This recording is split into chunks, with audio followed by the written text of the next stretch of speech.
Take that for data. You are Locked On Fantasy Basketball, your daily podcast on fantasy basketball. Part of the Locked On Podcast Network, your team every day.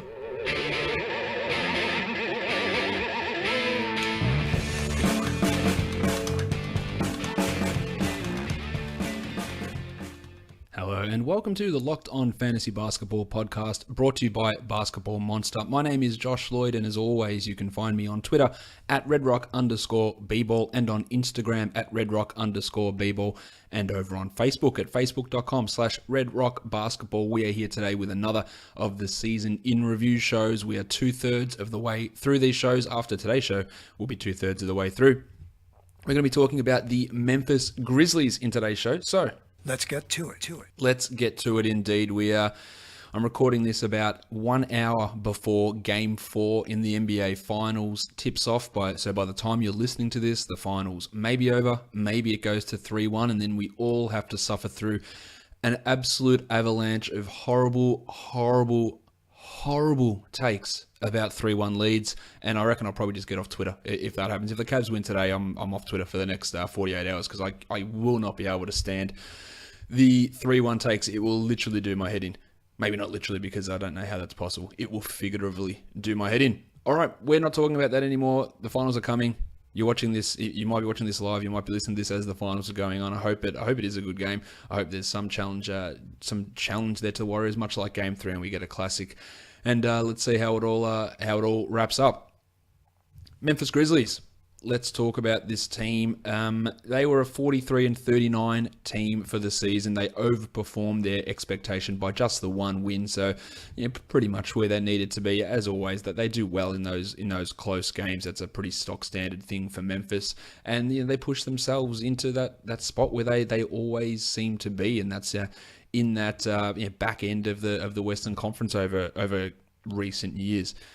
I think they're going to find it hard to maintain that position over the coming seasons. Maybe they'll be able to do it again next year, but a lot of their key players are aging and coming out of contract, and we'll talk about that in a second. But I think it's going to be a tough ask for them to push back up into that upper echelon, the top 4 of the Western Conference. They have no draft picks at all at this point, unless a trade goes down, unless they buy a second rounder. They have absolutely no draft picks at this point. And free agency, there's a couple of key figures here, really key parts of the grit and grind era in Memphis.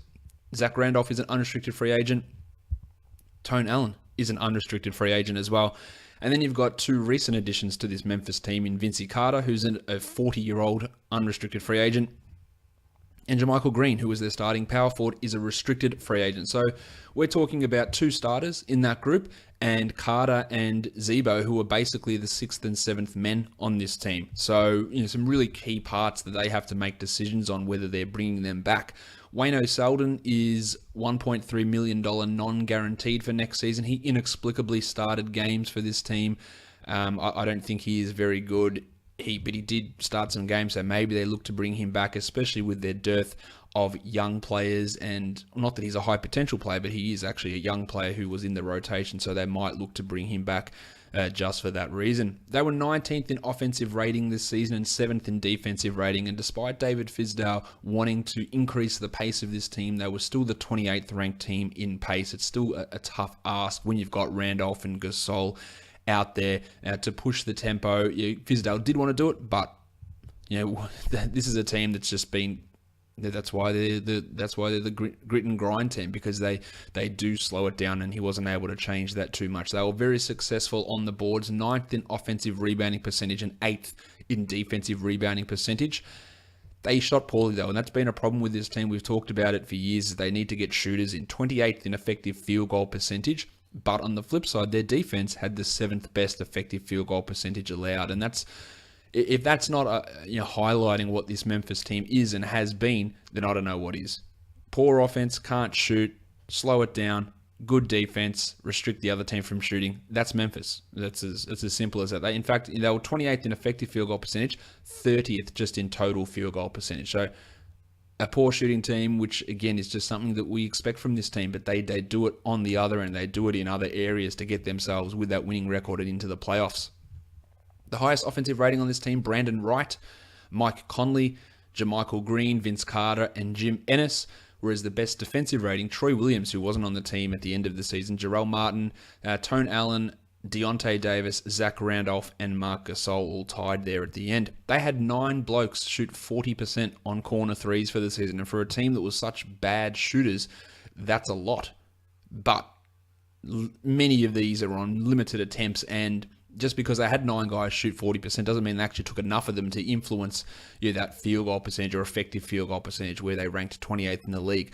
Troy Daniels, Tone Douglas, who was on this team for a little bit, Chandler Parsons, Jarrell Martin, Mike Conley, Andy Harrison, Jermichael Green, Marc Gasol, and Wayne Selden all shot over 40% on threes from the corner for the Grizzlies last season. Conley was a 61% finisher at the rim, which is obviously fantastic, and he is a superb player who is always extraordinarily underrated. In my opinion, I really like what he can do for this team. And I think that he's the best player on this team. I know you've got your Marc Gasol there, but I think that Conley is the best player on this team and was really key for them this season. Conley at 61%, Troy Daniels, 32% at the rim. That is horrendous finishing. Thankfully, just 4% of his shots occurred at the rim, but he is nothing if he's not a three-point shooter. That's it. He's a three-point shooter. He does nothing else. Wade Baldwin, their rookie point guard, was also fairly horrendous in the limited time he played. He shot just 44% at the rim, while Brandon Wright, the man that had the highest offensive rating on this team, had 89% of his two-point attempts assisted, which is a staggeringly high amount. Basically, the only way he is getting points, and that means he's not even getting them really meaning through offensive rebounds. He's getting them through dump-offs. That's it. That's how he's getting his points. Oops, dump-offs. That's really it. The leader on this team in PER was Mick Conley at 23.2. True shooting was right at 62.8. And amazingly, Zach Randolph led this team in usage at 29.2. That's amazing to me that he led the team in usage, especially considering his true shooting was 49%. So not only did he use the most possessions on this team as a function of playing time, but he was absolutely horrendous in using them efficiently. That's a part of the reason why that offense was not good. Conley led the team in win shares and win shares per 48 and offensive box score plus minus, while Tone Allen led the team in defensive box score plus minus, while Conley had the box score plus minus total, and VORP leadership go his way. Interesting, Marc Gasol's name doesn't come up as the leader in any of those advanced stats. I do think that Conley has overtaken him as the best player on this team. They had 4 lineups go over 100, 4 5-man lineups be used for over 100 minutes this season. The most used lineup played 281 minutes together. And yes, it did include Chandler Parsons. Tone Allen, Mike Conley, Gasol, Jermichael Green, and Chandler Parsons was their most used lineup. And that was a negative 5.5, in large part because Chandler was absolutely horrendous during the season. Their best 5-man, well, it was the same, except Chandler Parsons wasn't there, and Vince Carter was instead. And that was a massive 19.7 positive. That is a huge difference. Subbing out Carter for Parsons is like a 26-point turnaround per 100 possessions. Shows you how bad Chandler actually was during the season. I don't know, I keep calling him Chandler Parsons. Only one of their 4 lineups over 100 minutes was a positive. And that's a real problem when your most used lineups are struggling and you're requiring a undermanned bench unit, I guess, or your little used units to, or maybe those little used units should be just being used more. Maybe that's something for Fizdale to analyze the data on.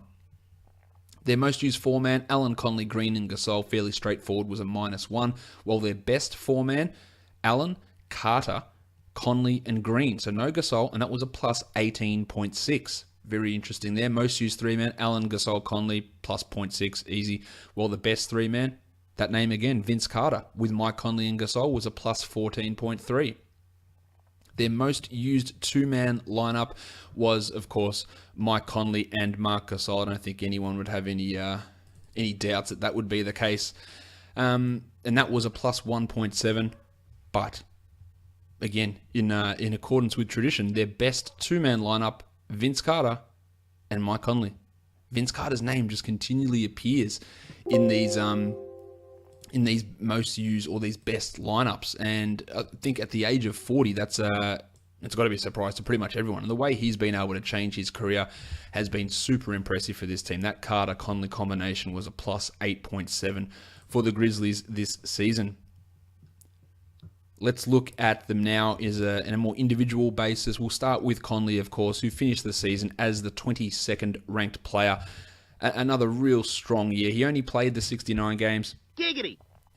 Because he had that fractured back, which he came back from remarkably quickly. 33 minutes a game, 20.5 points, 2.5 threes, 3.5 boards, 6.5 assists, 1.5 steals, 46 from the field, so super efficient, 86 from the line, and 41 from three for a remarkable true shooting of 60% for Conley. He is that guy that I think if you didn't have to draft him at pick 22, I know that much. You could have got him much later than that, and it would have worked out pretty well. And I think that, I was pretty interested in him this season. He had been a guy that had seen his steal rate drop over the last couple of years. He did bump that up slightly this season, but not massively. Went from 1.4 to 1.5, but it's still a marginal increase. But what he was able to do was take his points per 36 up by 5 a game, and his true shooting up by 54 to 60. That's a huge increase in his efficiency, and we hope that he can continue that next season. And I don't think you take him in the second round, but I reckon you should be putting a top 35 grade on Conley for next season, and you might even be able to get him outside the top 40.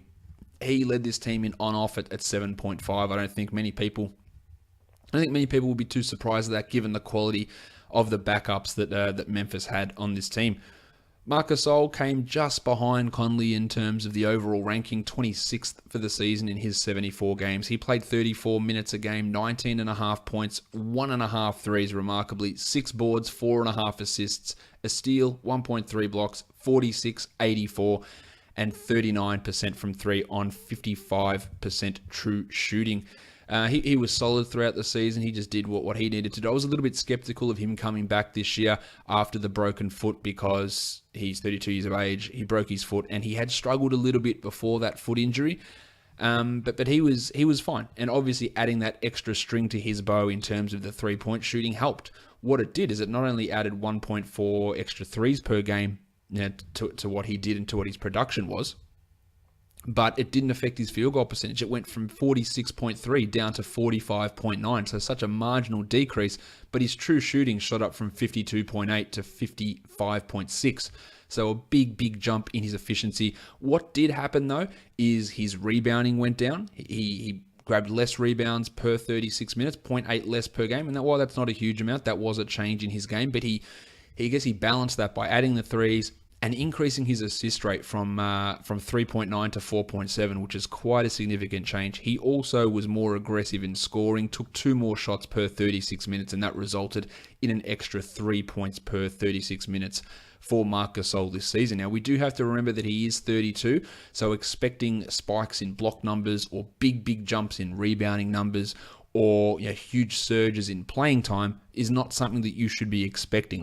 He played 34.5 minutes this season, and with Brandon Wright hopefully healthy heading into next year, I wouldn't be surprised to see Gasol down at 33, maybe even 32.5 minutes next year, which takes him out of that 27 zone in terms of ranking to probably around the 30 to 40, probably at 40, 45 sort of a mark if he drops off there. So that is a distinct possibility for him, just given the natural aging curve and the progression of players as they do start to get older.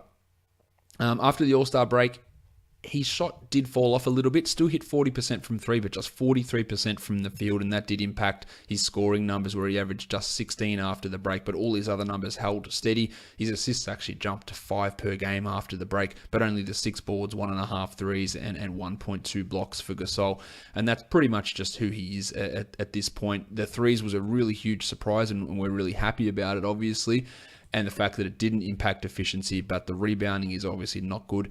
6 rebounds is not great, and I would expect a slight decline from Gasol as we head into next season. The team was 2.7 points better off with him on the court as well. I don't think that's any surprise to anybody. After those two, it was an absolutely barren fantasy wasteland. Tone Allen was the next highest ranked player, ranked 131st, and everybody knows that Tone Allen was not a must-own player. He played 27 minutes a game and averaged 9 points. 5.5 boards, 1.5 assists, but the real value in Allen is the 1.6 steals, and he was at 46 from the field and 62 from the line. And of course, as is pretty much standard with Allen, he was putrid from three, shooting under 30% there. He did drop off pretty significantly over the second half of the season, where he was 153rd in the rankings. He played 25 minutes, only the 8 points. The steal rate dropped, and once that steal rate drops, then Tone Allen's value does decrease. He was a plus 1.3 for this team, but after the All-Star break, 191st in rankings. Now, he's already come out and said that he's willing to take a discount to stay in Memphis, so I imagine that he will stay in Memphis, obviously, considering that's what he said. But he is 35 years of age, and he's hanging his hat on defense, and while his defense is still really, really good, at some point a decline will come, and when the steals drop, there is nothing that he offers at all for fantasy. So he is just going to be that steals streamer guy that, what's he got left? 1 year? 2 years maybe? 2 years, I think, might even be pushing it for Allen. Who knows? Now, it's great that he's been able to carve a career out until the age of 35, which I don't think many people would have expected when he started up in Boston. But, yeah, there is a real chance that his play does drop off next season, so you do need to take that into consideration. And I don't imagine that anybody listening to this podcast would have any thoughts of drafting Tone Allen in a standard league. People would have that thought with Jermichael Green. I didn't think he was that good. He was all right. He was the 136th ranked player for the season in his 77 games. Played 27 minutes, 9.7 boards, 0.7 threes.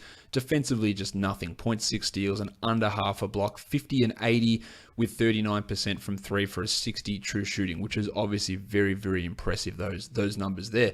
But as we saw at the end of the season, and they started him all year, got to the playoffs and went, you know what, let's start Zach Randolph. Like, cool. So that happened.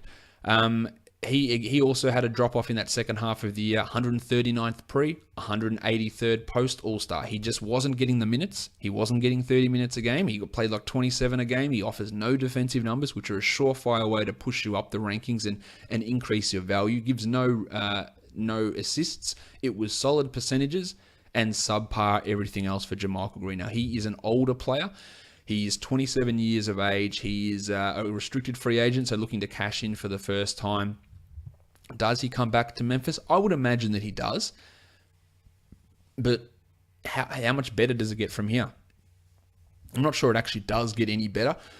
If Zach Randolph is 35, 36 himself, so if he doesn't come back, which again, I'd be stunned if Randolph doesn't return, but at 36, maybe he has to play less minutes, and we see Green's numbers move up from 27 a game to 29 a game, and then maybe he sneaks into the top 100 basically on the back of his efficiency, but nothing else he does is a positive, and I can't really see him ever becoming a super fantasy guy. Look at his per 36 numbers, 12 points and 9 rebounds and just 1 3, and still barely manages to crack a half for steals and blocks, 0.7 steals and 0.6 blocks. Like, they're yuck numbers.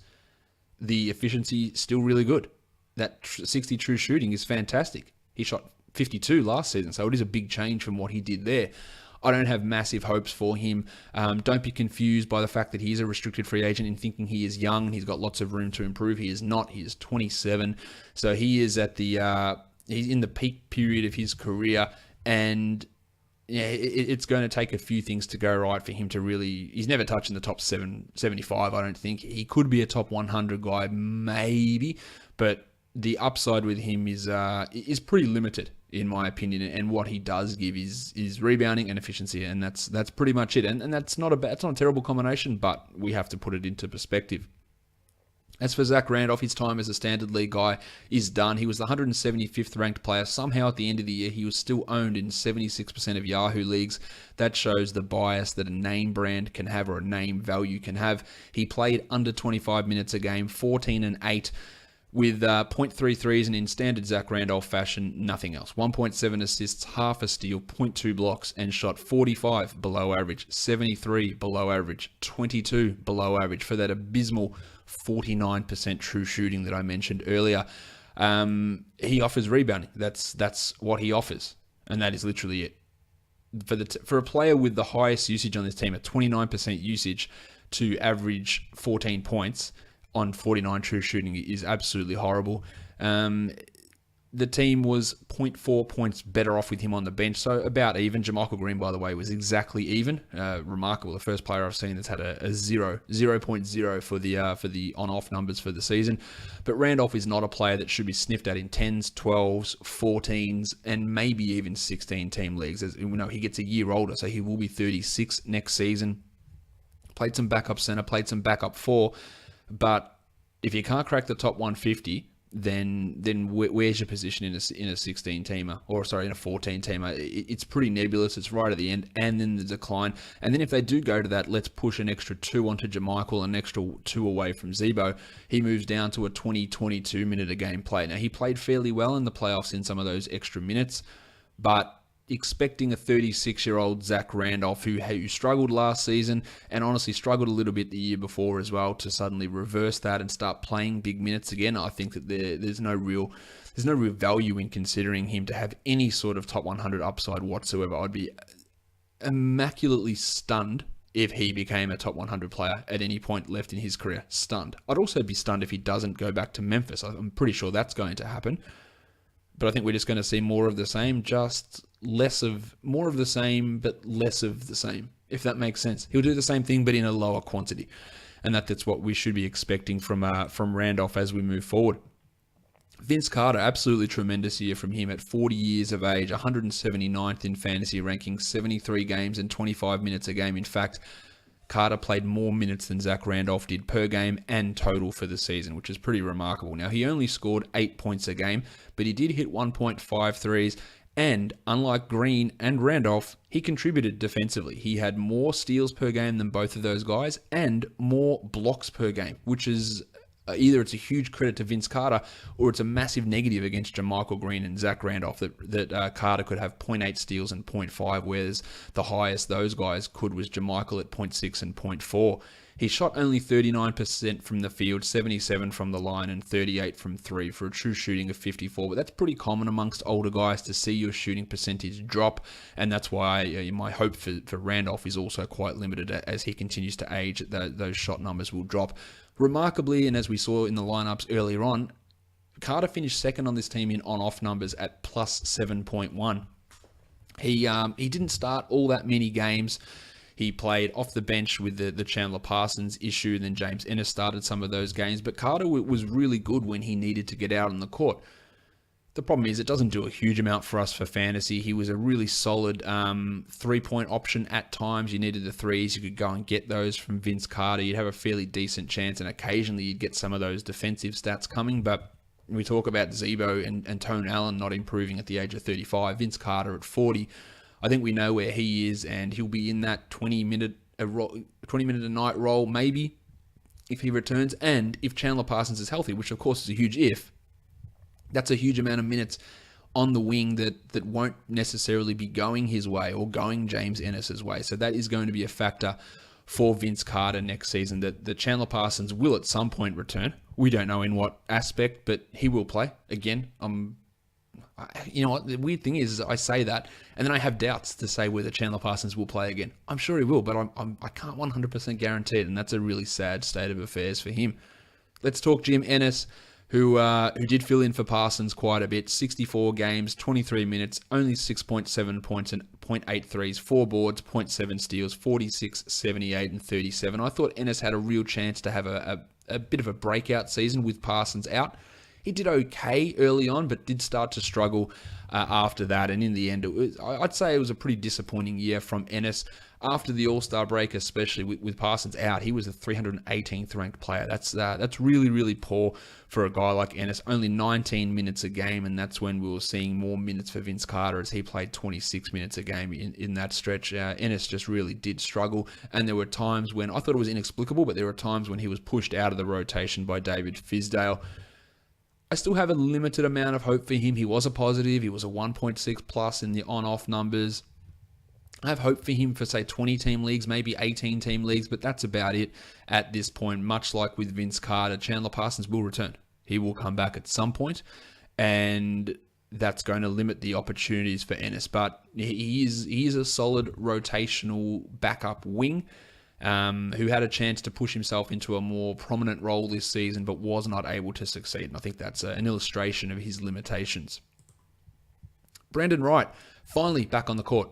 Only played 28 games, 16 minutes a game, but he's long been a fantasy-friendly player because of his stupid efficiency. 6.8 points, 3 rebounds, but he had 0.7 blocks in those 16 minutes and shot 62% from the field. Now, he was only 66% from the line, but he just takes none of those, and he offers absolutely no turnovers as well for people who love that. And this can be an issue when you're talking about looking at 9 category ranks, because Brandon Wright gets pushed right up because he does not turn the ball over at all. And people often associate that with, I've got to pick him up, I've got to draft him, because look, he's ranked 110th, he's ranked 120th. And the reason is because he gives you no turnovers. Every other category is a negative, apart from his field goal percentage, but the no turnovers do really, really bump him up. And I am always really skeptical of owning and drafting players whose best category is turnovers, especially when it is their best category generally by a significant amount. And that's the way that it sort of sits for what's his name, for Brandon Wright as a guy whose turnovers are his most impactful category. Because as I will always say, you get the most impact out of turnovers by having nobody in that spot. So while it can have some value, he's a backup center. That's it. He's a 20-minute guy that can swing your field goal percentage a little bit, maybe a few blocks, but nothing else really happens for Brandon. It's been a shame, but I just don't ever think that he's going to be able to find himself in a big role, in a starting role. I don't think he can handle that. He's always positive advanced numbers. He was a +4 on off. His fantasy numbers look solid always, but it's just his role is always going to be limited by what he is able to do and his health as we move forward. Andy Harrison, 72 games for Harrow, 21 minutes, 6 points, 0.6 threes, 2 rebounds, 2.7 assists, and 0.7 steals. It was his rookie season. I think a lot of people were surprised to see him play as much as he did at the start of the season, start some games at the 2, play the backup point guard role, and offensively, he was a disaster. He started in place of Mike Conley. He was a disaster. He couldn't shoot. He shot 32% from the field. That is absolutely disgusting. In fact, the only reason that he got minutes is because Wade Baldwin was somehow worse than 32% shooting. 76 from the line, though, and 28 from 3 for a Zach Randolph-esque 47.6 true shooting percentage. But what do we see from Harrison? Do we see any positives moving forward from him? I thought he held his own defensively pretty well. I thought he was okay on that defensive end of the court, and his advanced defensive stats actually hold up pretty well. The PER is not great at 8.7. The true shooting's obviously horrible. A higher assist percentage than turnover percentage is always a good thing. And he was solid. He's a decent third point guard, and he's a guy that probably should stick on an NBA rotation at somewhere, whether it's this team or not. I think it will be this team. But the offensive stuff is really, really painful. He was a negative 1.8 on off. He can get better, but we had this history of him last season as well, D-League stuff. He's just not a good shooter. Back to Kentucky. He just is inefficient, and I don't see much happening with Harrison. So despite playing 20 minutes a game, being that primary backup point guard, he could easily take that shooting to 39 to 40%. No problem with that. But he's just not inefficient. He's just not efficient really as an offensive player. He just really struggles on that and looks lost. And I was quite critical of Fizdale for using him at times when he was struggling as much as he was. But defensively, you have to give him credit because he was quite good there. And averaging 3 assists a game and 0.7 steals in 20 minutes is a useful player, even in, say, 16-team leagues, maybe even 14-team leagues, just being able to get those assist numbers. Troy Daniels. 67 games for Daniels, 18 minutes, 8 points, and he hit 2 threes. Just another guy to chuck into that list of players where you can get threes anywhere. The Duke Wayne Ellington, 2.5 threes a game. Troy Daniels, 2.1 threes per game in only 18 minutes.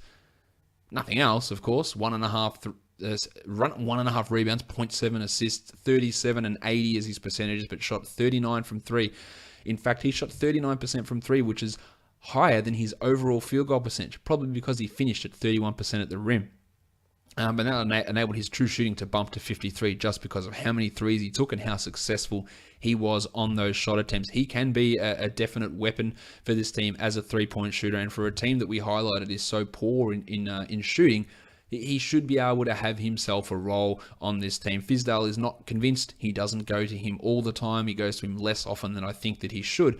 But as a three-point streamer, he is a name to always keep in mind, because you get 2 threes a game in 17 minutes, then you have value on a short-term basis. There's no denying that, in my opinion. Yes, you have to deal with the other horrendous field goal percentage and lack of other numbers, but just to get your threes, he can be that guy, and he can definitely help out in that area as we move forward.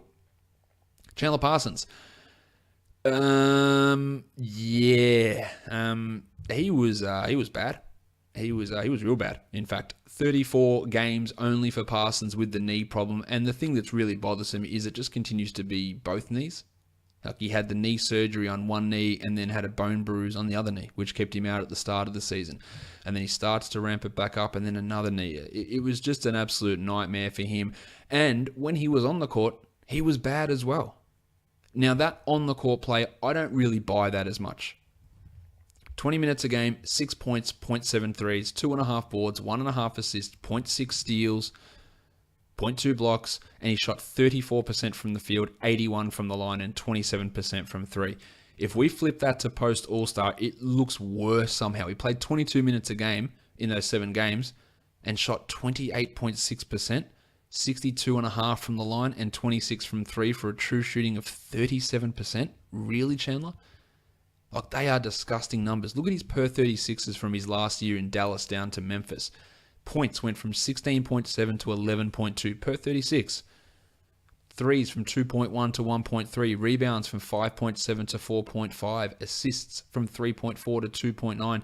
The only thing that increased was his steals that went from 0.9 to 1.1. And 1.1's just the number that he'd been at the previous seasons before that. So not only was he not able to be on the court for games, not only was he not able to be on the court for minutes, but when he was on there, he sucked. And he was really, really, really bad. The team was, and as we highlighted earlier in those lineups, better with him off the court. They were 5.6 points better off per 100 possessions, actually, with him off the court. He had a putrid PER of 7.6. The only players worse on this team were Wade Baldwin and Wayne Selden. That is it. He had a disgusting negative box score plus minus, -4. Win shares barely above 0. It was just really, really bad. And in saying all this, I'm not out on him. And I know you'll say, oh, Josh, you just love Chandler Parsons. Whatever, you can say that. He was the 337th ranked player. If we hear positive news about his knee, and his knees are fine and he's playing in preseason games, I will take him at the end of a draft. Absolutely no doubt about it. I will take him. Because one of the things that I mention all the time in fantasy, those last draft picks, they're just flyers. You're just taking a gamble on someone. You're just taking a flyer and hoping that someone bursts forward. And his upside is top 40. The likelihood of him achieving it, probably 1%. But if he is healthy, plays 35 minutes, and gets his Dallas form back, it's top 40. Simple as that. So if we hear that he is playing and there is no restriction and he is playing full go in the playoffs or in the preseason, then I'm in. I'm happy to take him. And I reckon 80% of people listening to this will say, Josh, you're crazy. I'm never taking him again. He's finished. And that's fine. The cost of a 13th round pick or a 12th round pick on Chandler Parsons means nothing. It honestly means nothing. Whereas, are you going to take Zach Randolph with that pick? JaMychal Green, who has got no upside whatsoever. If Parsons is healthy, he's got a lot of money invested in him, and he's ready to play 30 plus minutes a game. He is a clear top 100 guy with top 40 upside. I am not looking at his form this season on court and saying, well, he's just bad now. I don't think that's the case. I think that is a huge part of the injuries and trying to recover from them, how bad he was. And when he is ready, I think that he will be fine. The problem is he may never be ready. That's a real concern. Those knees will never get better. That's a massive issue, clearly. But if we hear that he is ready to go, then I'm ready to go. And maybe that's controversial. I don't know. I don't think it's that controversial. Jarrell Martin, 42 games, 13 minutes. He was the 361st ranked player. 4 points, 4 boards, 0.4 steals and 0.2 blocks. So some okay numbers there for Jarrell. Decent steal rate, good rebounds. Shot horribly, 38%, 80 from the line and 35 from three. He's okay as a player. Jarrell Martin, I preferred Deontay Davis to him moving forward. He was a negative 6.1 as well, Jarrell Martin. I don't have much hope of him ever becoming a top 150 player. Even a top 200 is probably a stretch for Jarrell. I think he's a backup guy at best. So I reckon probably, sorry Jarrell if you're listening, he's probably only got a couple of years left in the league. I can't see him really hanging around and being a solid contributor moving forward. Now, some Grizzlies people might disagree and they might see some potential there. And yes, with Gasol and Randolph aging and with the potential of JaMychal Green leaving, maybe some minutes start opening up for Jarrell. I just don't think he's good enough to actually take those minutes and be useful in that playing time. Let's talk Wade Baldwin.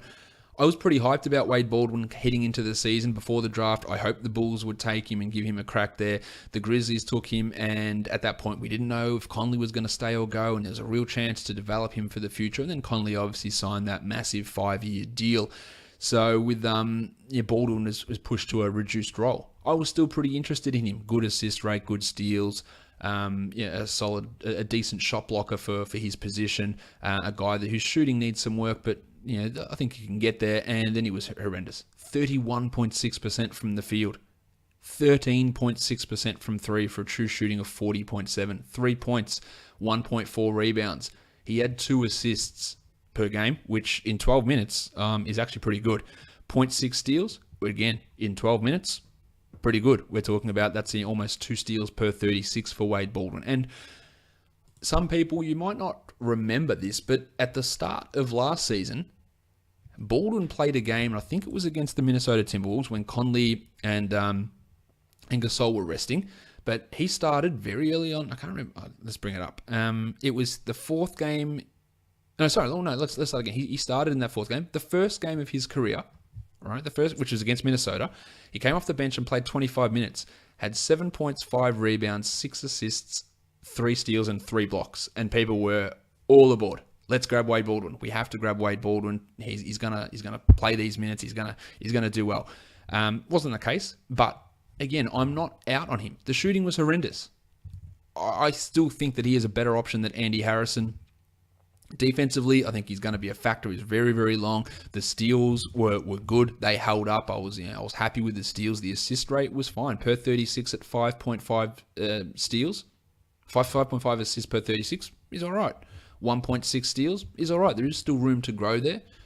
9 points and 4 rebounds. But that shooting, if we saw that jump by 12% next season, I wouldn't be stunned. It's a big jump. But if he was a 43% shooter next year, I wouldn't be completely stunned. He's an 85% free throw shooter, so he can hit those. And when you're only hitting 14% of threes, there's a big jump up there. His value is obviously rock bottom at the moment. If you're looking in dynasty leagues and you can afford guys who aren't going to contribute for 3 years, 2 years, and you can get him for absolutely nothing, which you should be able to do, then do it. I still do believe in Wade. Maybe he's not ever a top 15 point guard. Maybe he's not even a top 30 point guard. But I do believe that he can be a good player, and what we saw from him this season is not representative of what his career is going to be. Wayne Selden played just 11 games for the Grizzlies as a rookie, undrafted rookie. He's not that good. I don't think we need to get too excited. Yes, he started games for this team. He started 2 games during the season and started some playoff contests. Averaged 5 points per game. He shot 40% from the field and 14% from 3. He's an offensive absolute zero. He offers you nothing there. 1 rebound a game, 1 assist. Non-guaranteed deal for next season. He was a negative 8.8 on off. Actually, just back to Wade Baldwin. He was a negative 18.4. Yuck. I don't. Look, Selden's only 22, so there is room for him to get better. I just don't see it. He is quite good defensively, but he offers... You talk about Tony Allen offering nothing offensively. I think Wayne Selden offers less than what Tony Allen does, or that Wayne Selden will ever get to. I don't think he'll ever get to that level. The last player on this team, Deontay Davis, was the 421st ranked player. He was a negative 8.6 in on-off numbers. I think he's going to be okay. I think he's going to be good. In fact, with Randolph and Gasol aging, what Davis does, now it's only 6.6 minutes that he played, so we're obviously talking really stupid low amounts of minutes. 36 games, 7 minutes a game. 1.6 points, 1.7 rebounds. But in that time, half a block a game. That's a good rate. That's a very, very good amount of shot blocking. I think he can be a pretty decent rebounder.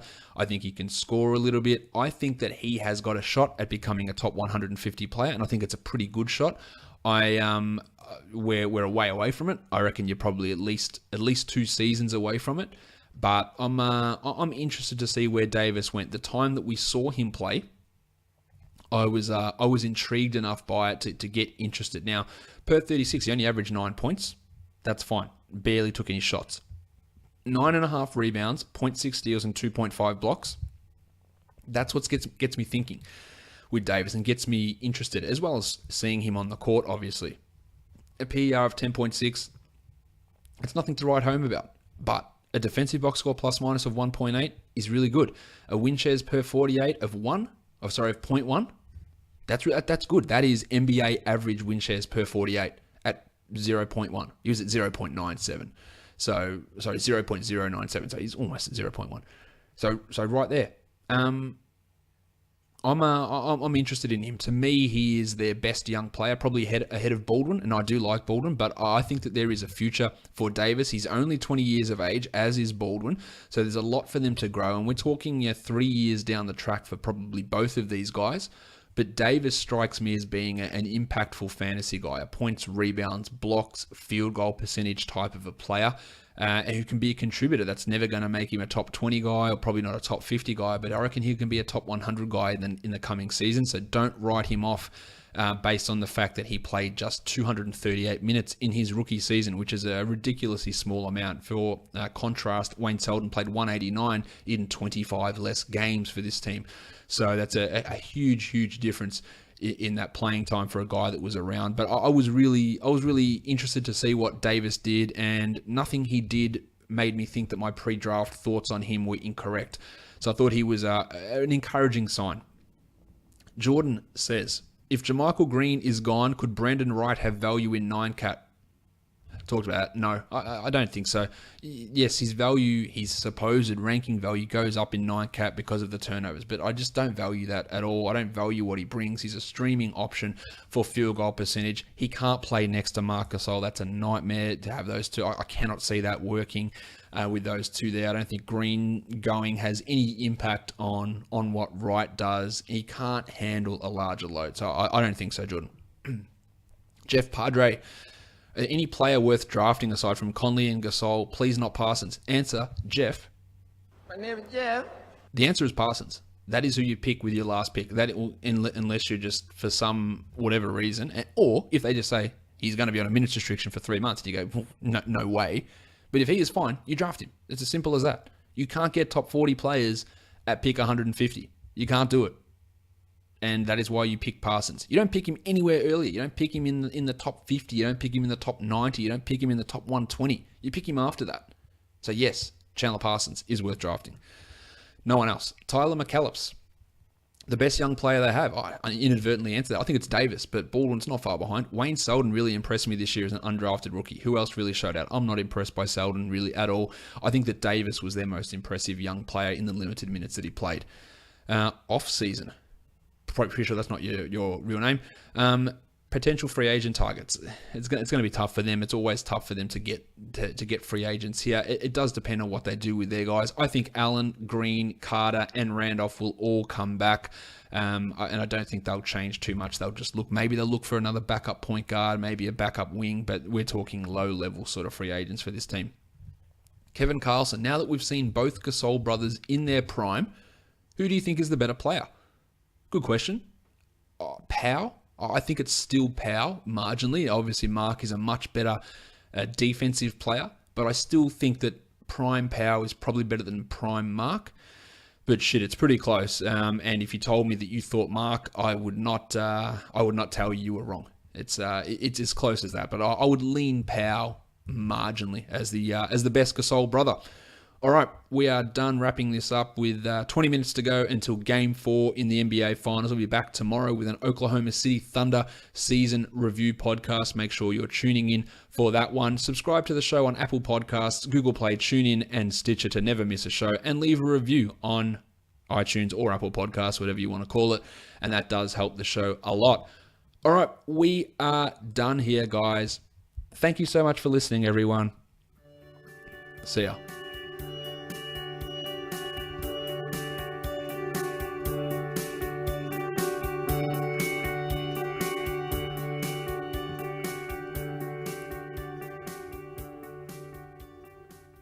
David Fisdale.